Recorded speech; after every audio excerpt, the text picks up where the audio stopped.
8ರಿಂದ 10 ಕೋಟಿ ರೂಪಾಯಿ ಅಲ್ಲಿ ಇರುವುದೇ ಅಧ್ಯಕ್ಷರು. ಅವ್ರು ಏನು ಮಾಡೋಕ್ಕಾಗೋದು. ಅವ್ರ ಪತ್ರೆ ಜಂಗತಿ ಪತ್ರೆ ಇರ್ತದೆ, ಜಳಗಾವ ಜಾಲ್ನಾ. ಆಯ್ತು, ಇದು ಯಾಕೆ ಹೇಳ್ತೀನಿ ಅದು ಅಧ್ಯಕ್ಷರೇ, ಇದನ್ನ ಯಾರೂ ಮಾತಾಡೋದಿಲ್ಲ. ಎಲ್ಲರೂ ರೈತರ ಪರವಾಗಿ ಮಾತಾಡ್ತಾರೆ. ರೈತ ಯಾವಾಗ ಉಳಿತಾನ? ಕಾರ್ಖಾನೆ ಉಳಿದ್ರೆ ಉಳಿತಾನ. ರೈತನ ನೀವು ಮುಣಗಿಸ್ಲಾಕ ಈ ರೀತಿ ಸಿದ್ದರಾಮಯ್ಯನವರು ನೀವು ಕೇಂದ್ರ ಮ್ಯಾಗ ಹಾಕೋದು, ಕೇಂದ್ರದವ್ರು ರಾಜ್ಯದ ಮ್ಯಾಗ ಹಾಕೋದು, ಇದು ನಮಗೆ ಬೇಕಾಗಿಲ್ಲ. ವಾಸ್ತವಿಕತೆ ಕೇಂದ್ರದ ಜವಾಬ್ದಾರಿ ಇದೆ. ಇವತ್ತು ನೀವು 71 ರೂಪಾಯಿನ ಮೆಕ್ಕೆಜೋಳ ಪ್ರತಿ ಲೀಟ್ರಿಗೆ ಇಥನಾಲ್ ಕೊಡ್ತಿರಲ್ಲ, ಅದನ್ನು 75 ಮಾಡಿ. 65 ರೂಪಾಯಿ ಇವತ್ತೇನು ನಮ್ಮ ಕಬ್ಬಿನ ಮೇಲಿನ ಇಥನಾಲ್ ಕೊಡ್ತಿರಲ್ಲ, ಅದನ್ನು 70 ರೂಪಾಯಿ ಮಾಡಿರಿ. ಅಕ್ಕಿ ನೋಡ್ರಿ ಅಧ್ಯಕ್ಷರೇ, ನಿಮ್ಗೆ ಇಷ್ಟು ಕೆಟ್ಟ ಅನ್ನಿಸ್ತದ. ಒಂದು ಕಡೆ ಬಡವರಿಗೆ ಅಕ್ಕಿ ಇಲ್ಲ ಅಂತ ನಾವು ಹೇಳ್ತೀವಿ.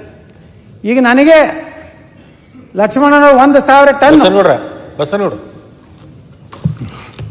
ಮಾನ್ಯ ಅಧ್ಯಕ್ಷರೇ, ಬಸನಗೌಡ ಪಾಟೀಲರು 2 ವಿಷಯ ತಗೊಂಡು ಮಾತಾಡ್ತಾ ಇದ್ದಾರೆ. ಒಂದು ಸಕ್ಕರೆ ಕಾರ್ಖಾನೆ, ಇನ್ನೊಂದು ಇಥನಾಲ್ ಬಗ್ಗೆ. ಇಥನಾಲ್ಗೆ 75 ರೂಪಾಯಿ ಕೊಡಬೇಕು ಅಂತ ಕೇಳ್ತಾ ಇದ್ದೀರಿ. ಆಯ್ತು, 75 ರೂಪಾಯಿ ಕೊಡ್ತಾರಂತ ಇಟ್ಕೊಡ್ರಿ.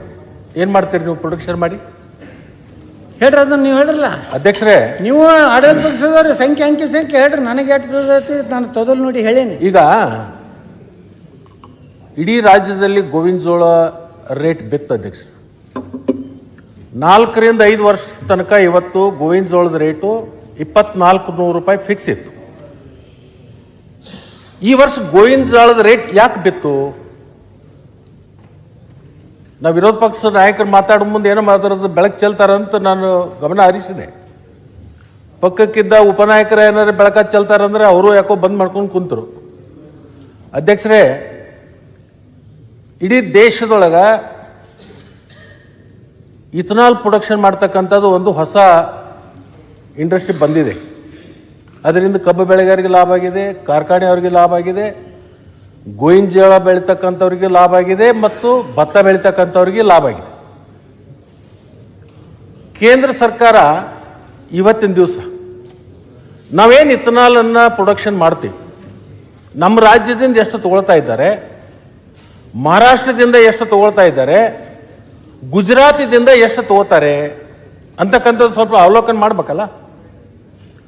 ಗುಜರಾತದಲ್ಲಿ ಪ್ರೊಡಕ್ಷನ್ ಆಗಿರ್ತಕ್ಕಂಥದ್ದು 100% ತಗೋತಾರೆ. ಮಹಾರಾಷ್ಟ್ರದಲ್ಲಿ ಪ್ರೊಡಕ್ಷನ್ ಆಗಿರ್ತಕ್ಕಂಥದ್ದು 60% ತಗೋತಾರೆ. ಕರ್ನಾಟಕದಲ್ಲಿ ಪ್ರೊಡಕ್ಷನ್ ಆಗಿರ್ತಕ್ಕಂಥದ್ದು 30% ತಗೋತಾರೆ. ಗೋವಿನ ಜೋಳದ ರೇಟ್ ಯಾಕೆ ಬಿತ್ತು ಅಂದ್ರೆ, ನಾನು 1 ಕೋಟಿ ಲೀಟರ್ನ ಉತ್ಪಾದನೆ ಮಾಡ್ತಕ್ಕಂಥವನು ನಾನೇನ್ ಮಾಡ್ತಾ ಇದ್ದೇನೆ ಅಂದ್ರೆ ಅದನ್ನು 30 ಲಕ್ಷಕ್ಕೆ ನಾವು ರಿಸ್ಟ್ರಿಕ್ಟ್ ಮಾಡಬೇಕಾಗಿದೆ. ಹೆಚ್ಚಿನ ಗೋವಿನ ಜೋಳ ತಗೊಳ್ಳೋದು ಖರೀದಿ ಮಾಡ್ಲಿಕ್ಕೆ ಆಗಲ್ಲ. ಅದರಿಂದ ಬಹಳ ದೊಡ್ಡ ಪ್ರಮಾಣದಲ್ಲಿ ಗೋವಿನ ಜೋಳ ಇವತ್ತು ಬೆಳೆದಿದೆ.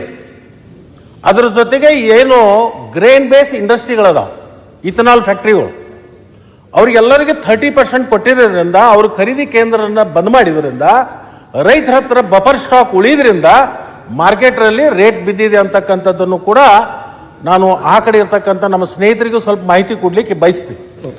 ಅಧ್ಯಕ್ಷರೇ, ಪರಿಸ್ಥಿತಿ ಇಲ್ಲ ಅಧ್ಯಕ್ಷ, ದಯವಿಟ್ಟು ಒಂದೊಂದು 2-3 ಮಿನಿಟ್. ಪರಿಸ್ಥಿತಿ ಕಾರ್ಖಾನೆಗಳು ಭಾಳ ಅವ್ರು ಹೇಳಿದ್ರಲ್ಲ ಗ್ರೇನ್ ಬೇಸ್ಡು. ನೀವು ರೈತರಿಗೆ ಒಳ್ಳೆ ಬೆಲೆ ಕೊಡ್ಬೇಕಂದ್ರೆ, ಈಗ ನಾ 12 ಕೋಟಿ ಲೀಟ್ರು ಒಂದು ವರ್ಷದಲ್ಲಿ ನಾನು ಇಥನಾಲ್ ತಯಾರು ಮಾಡ್ತೀನಿ. ಯಾಕಂದರೆ ಪ್ರತಿ ದಿವಸ ನನ್ನ ಸಕ್ಕರೆ ಕಾರ್ಖಾನೆಯಲ್ಲಿ 4.5 ಲಕ್ಷ ಲೀಟ್ರ್ ಇಥನಾಲ್ ತಯಾರಾಗ್ತದೆ. ನಾನು ಅಲ್ಲಿ ಸಕ್ಕರೆ ಇಲ್ಲ ಅಧ್ಯಕ್ಷರೇ, ಸಕ್ಕರೆ ಬೇಕಾದ್ರೆ ಮತ್ತೆ ಕಿರಾಣಿ ಅಂಗಡಿಗೆ ಹೋಗ್ಬೇಕು ನಾ. ಈಗ ನಂದು 12 ಕೋಟಿ ಒಳಗೆ ನೀವು ಬರೀ 3 ಕೋಟಿ ತೊಗೊಂಡ್ರೆ ನಾ ಉಳ್ಕಿದ್ದು ಏನು ಮಾಡಬೇಕು? ಅವಾಗ ನಾನು ಪರ್ಚೇಸ್ ಮಾಡೋದಿಲ್ಲ, ನಾ ಮಾರ್ಕೆಟಿಗೆ ಬರೋದಿಲ್ಲ, ರಿಸ್ಟ್ರಿಕ್ಟ್ ಆಗಿಬಿಡ್ತೀನಿ. ನಾನು 3 ಲಕ್ಷಕ್ಕೆ 3 ಲಕ್ಷ ಟನ್ಕ್ಕೆ ಎಷ್ಟು ಕಬ್ಬು ಬೇಕು ಮೆಕ್ಕೆಜೋಳ ತೊಗೊಂಡು ಕೂತ್ಬಿಡ್ತೀನಿ. ನೀವು 2,400 ಮಾಡಿದ್ರು ಎಲ್ಲಿ ಕೊಡೋರು? ನೀವು ಸರ್ಕಾರ ಎಕ್ಸೈಸ್ DC ಕಡೆಯಿಂದ ದಬಾ ಹಾಕ್ತೀರಿ, ತಗೋಬೇಕು ಅಂತೇಳಿ. ಕೃಷಿ ಆಧಾರಿತವಾದಂಥ ಕಾರ್ಖಾನೆಗಳ ಮೇಲೆ ಇವ್ರು ದಬ್ಬಾಳಿಕೆ ಮಾಡ್ತಾರೆ. ಸಿಮೆಂಟ್ ಕಾರ್ಖಾನೆಗಳ ಮ್ಯಾಗೆ ದಬ್ಬಾಳಿಕೆ ಮಾಡ್ತೀರಾ? ಕೆಮಿಕಲ್ ಫ್ಯಾಕ್ಟ್ರಿಗಳ ಮ್ಯಾಗೆ ದಬ್ಬಾಳಿಕೆ ಮಾಡ್ತೀರಾ?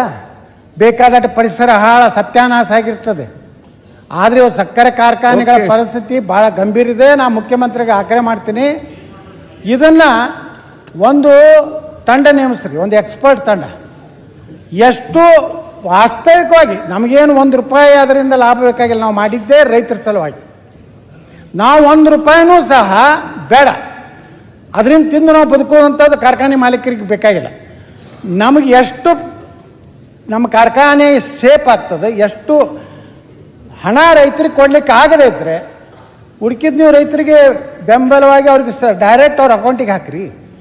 ನೀವು ಮಾಡಿದಂಥ ನೀವು ಟೆನ್ಷನ್ ಮಾಡಿಕೊಂಡು ನಿಮಗೆ ಬಾಯಿಗೆ ಬಂದಾರ ಬೈದಾರ, ಅಲ್ಲಿ ಏನಾಗ್ಬಿಡ್ತದೆ ಅಧ್ಯಕ್ಷರ, ಕೂಡಿದವರು ಒಬ್ಬ ಮಂತ್ರಿಗಳು ಬಂದವ್ರು ಅಂದ್ರೆ ಗೌರವ ಕೊಡುವಂಥದ್ದು ಕೊಡ್ತಿರೋದಿಲ್ಲ, ಯಾವ್ಯಾವ ಕೂಡಿಬಿಟ್ಟಿರ್ತಾರ.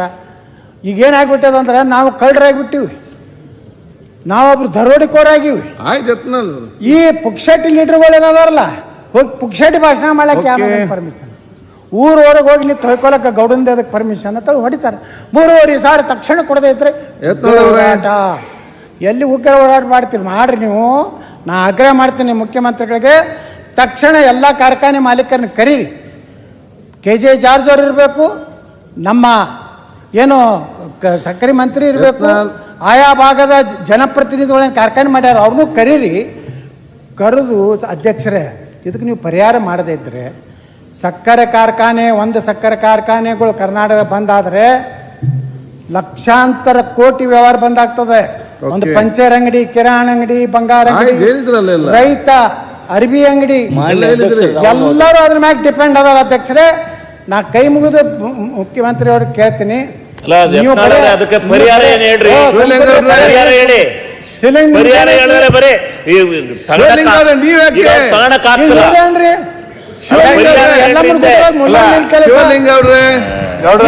ಅಧ್ಯಕ್ಷ ಎಲ್ಲಮ್ಮ ಗುಡ್ದಾಗ ಈ ಮುಲ್ಲಂದೇನು ಕೆಲಸ, ಸುಮ್ಮನೆ ಬಾಯಿ ಹಾಕ್ತಾರೆ. ಅದಕ್ಕೆ ನಾ ಆಗ್ರಹ ಮಾಡ್ತೀನಿ, ಮುಖ್ಯಮಂತ್ರಿಗಳು ತಕ್ಷಣ ಸಭೆ ಕರೀರಿ, ಸೂಕ್ತ ಪರಿಹಾರ ಕೊಡ್ರಿ. ನೀವು ಎಷ್ಟು ಪರಿಹಾರ ಕೊಡ್ತೀರಿ ಅದನ್ನ ನಾವು ರೈತರಿಗೆ, ನೀವು 3,500 ಕೊಡ್ಬೇಕತ್ತಿರಲ್ಲ, ನಾವು ಕೊಡ್ಲಿಕ್ಕೆ ತಯಾರಿದೀವಿ. ನಮ್ಮದು ಏನಾದ ಉಪ ಉತ್ಪನ್ನಗಳನ್ನ ಕೇಂದ್ರ ಸರ್ಕಾರಕ್ಕೂ ನೀವು ಕರ್ಕೊಂಡು ಹೋಗ್ರಿ, ಪ್ರಧಾನಮಂತ್ರಿಗಳ ಬಳಿ ನಮ್ಮನ್ನು ಕರ್ಕೊಂಡು ಹೋಗ್ರಿ. ನಾವು ಪ್ರಧಾನಮಂತ್ರಿಗಳೇ ಒತ್ತಾಯ ಮಾಡ್ತೀವಿ.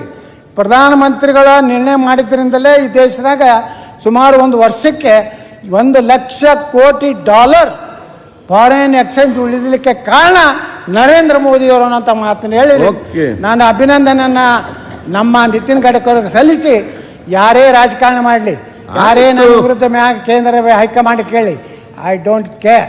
ನಾನು ರೈತರ ಪರವಾಗಿರ್ತೀನಿ, ಕಾರ್ಖಾನೆಗಳ ಪರವಾಗಿರ್ತೀನಿ, ಉತ್ತರ ಕರ್ನಾಟಕ ಪರವಾಗಿರ್ತೀನಿ, ಪರವಾಗಿರ್ತೀನಿ. ಕರ್ನಾಟಕ ಒಂದೇ ಇರಬೇಕು, ನಾವೆಲ್ಲ ಸಮಾನತೆಯಿಂದ ಅಭಿವೃದ್ಧಿ ಆಗ್ಬೇಕಂತ ಕೇಳ್ಕೊಂಡು ನಾನು ಮಾತು ಮುಗಿಸ್ತೀನಿ. ಅವಕಾಶ ಕೊಟ್ಟಿದ್ದಕ್ಕೆ ಧನ್ಯವಾದಗಳು.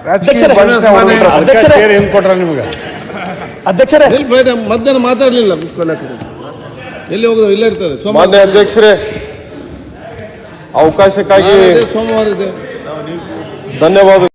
ಪಾಪ ಪುಣ್ಯದ ಮಥನವೋ, ನೀತಿ ತತ್ವದ ಕಥನವೋ, ಬಲಾಬಲಗಳ ಘೋರ ಕದನವೋ, ಪ್ರೇಮ ಕಾಮದ ಸದನವೋ, ರಾಗ ದ್ವೇಷದ ದೋಷವೋ, ಜನ್ಮ ಜನ್ಮದ ಪಾಶವೋ.